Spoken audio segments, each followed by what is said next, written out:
Hello friends, welcome back to my YouTube channel. I'm Mary. I just graduated high school and I'm currently 18, which marks the beginning of adulthood, or maybe not because sometimes I still feel like a teenager. But anyway, look, I'm 18 now.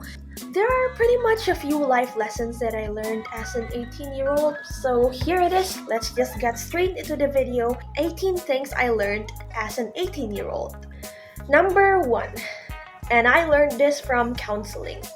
Expectations may lead to disappointment.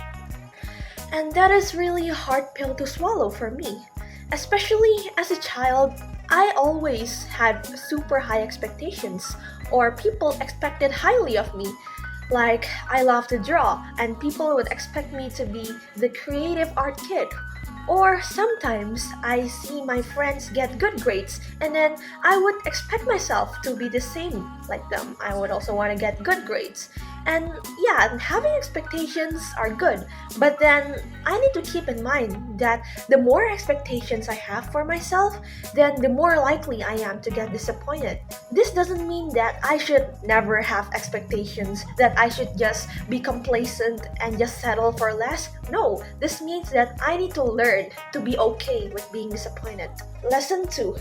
Don't let 5 bad minutes ruin your 24 hours. I've seen and experienced myself. We are going through our day, everything is perfect, everything is normal, but then suddenly something happened that pisses us off. A friend didn't reply or text quickly. You see someone post on Instagram, your friends are hanging out and you're not invited and you feel left out. Basically, something small that happened and it pisses you off. But then remember, this is just 5 bad minutes of your day. This isn't ruining your whole 24 hours. Lesson 3. Believe you can and you're halfway there. Yup, that is cliche. But then it also works the other way. Believe you cannot, then you might not achieve that goal. You see, it's all about the mindset. If you keep telling yourself, "Oh, you can't do this. You are too dumb for this.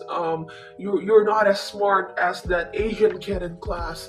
your brain will start to think, what's the point of trying in the first place? Will that get you to your goal? Of course not. So believe that you can instead of just indulging yourself in self-doubt. Number 4.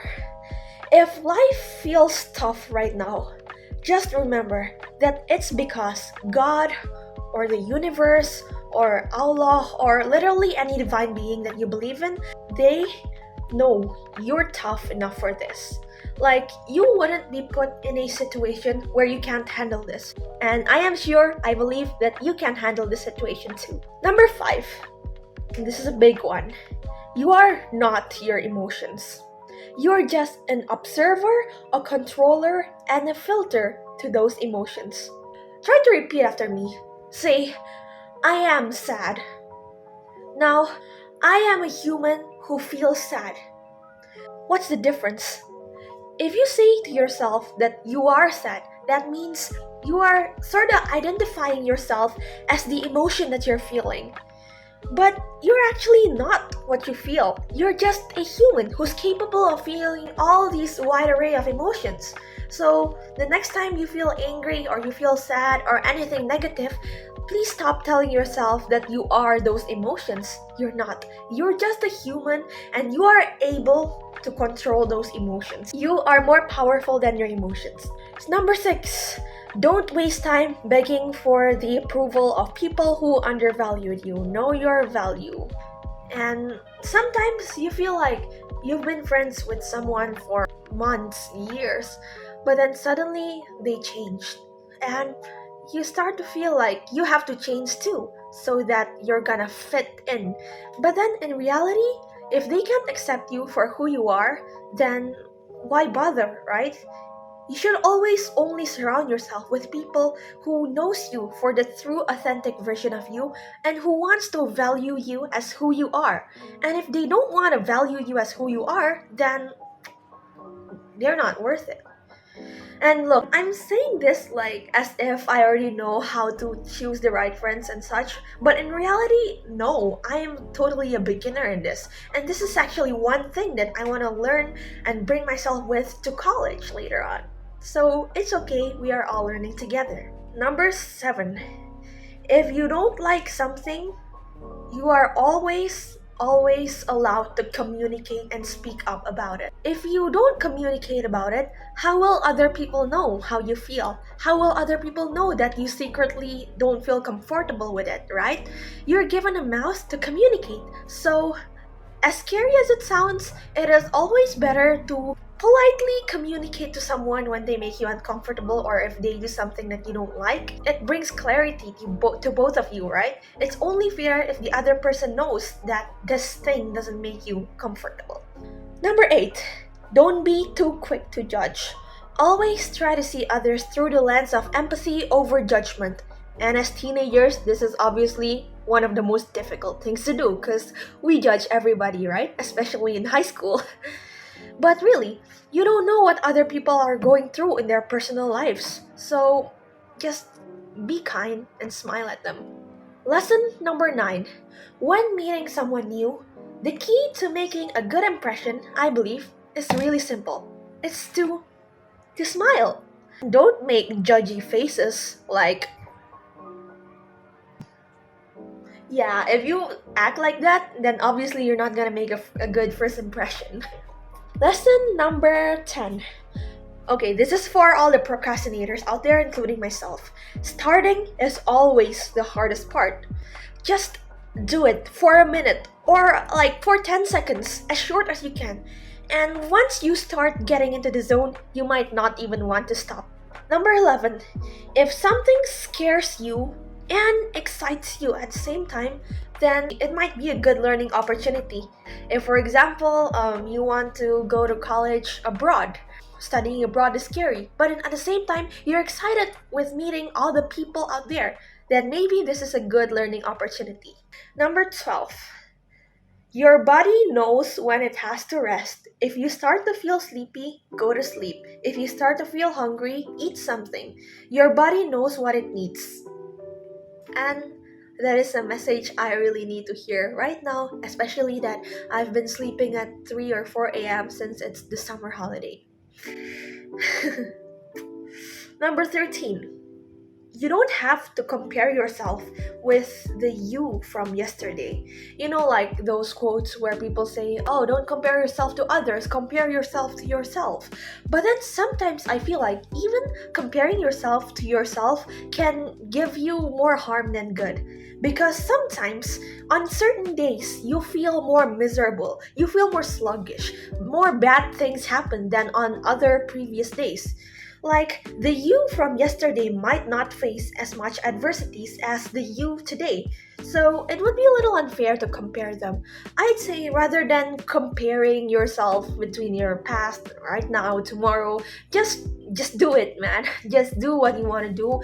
Just no need to compare and just aim for your best. I hope that makes sense. Number 14. If you need some hope, remember that everything happens for a reason. And this is really similar to an earlier point that I made just now. The point where I said, if something tough happens, it means that you're tough enough for it. The universe is trying to teach you a lesson because it believes that you are strong enough for this. So really, everything happens for a reason. Number 15. Things are not as scary as you overthink it to be. So let me give you a concrete example, okay? Last year, I was so scared of wearing contact lenses.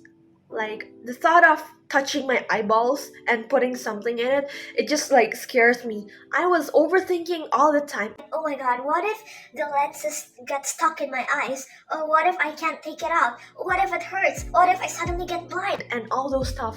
But in reality, once I tried to put it in, it's just in. It's really not as bad as I thought it would be. And right now, I wear contact lenses daily. I can even put it in like less than 10 seconds. It's not as bad as I think. So before you overthink, or once you start catching yourself overthinking, just pause for a moment and reframe your rationality. Think again and ask yourself, is this really the reality? Or is this just my overthinking that is striking again? And hopefully that will bring your mind more clarity. Number 16, and this is something that I also have to learn myself. It's that people really never care about you as much as you think they do. And I don't mean this in a negative way, as in like your friends don't care about you. I mean like sometimes you worry about what others think of you, right? Like, Will they think that this I'm wearing is weird? Or will they think that posting this YouTube video is braggy? but really, I don't think people actually think about me more than like 2 minutes in their day. Because in reality, we all are just thinking about ourselves most of the time. So just do what you want to do, and really, people will not judge you as much as you expect them to. Number 17, if you never fail, then you never learn. This is very cliche, right? But it's true. If I've never get that 40% in that math exam in 10th grade, then I would never know that I actually need a lot of practice for my math exams. If I've never failed to accomplish all my YouTube video ideas perfectly, then I would start to feel bored and think that there is nothing to improve. And if I never fail to be a good friend, then I will never learn how to truly appreciate the friends I have right now. So think about it, failures will always bring you lessons even more than successes will. And lastly, number 18. For a perfectionist like me, and for those of you guys watching this, it is better to have 100% of imperfect work done rather than 50% of work, but then the other 50% is just unfinished. Really, though. A lot of my projects at school, they were like unfinished, and then it really brings my GPA down, especially in senior year where senioritis really crashes. And I feel like the reason why those projects are unfinished is because I was way too perfectionist about it. I thought that if I don't have the best idea or if I don't do it in a perfect moment, then it's not gonna be good. But then the reality is that I just put it off and off and off and off again until suddenly the deadline looms. So, yes, I guess that is all my 18 lessons I learned at 18. Please comment down below if you resonate with any of them, or comment down any of the lessons that you learned. I will answer all of your comments and we will have a good chat. And please subscribe to my channel because I might post more videos like this and vlogs. I do post some vlogs, you know. If you haven't watched it, you can go check it out here. There are some school vlogs, holiday vlogs, and as I'm going to college, right, I'm also going to vlog myself throughout my college years.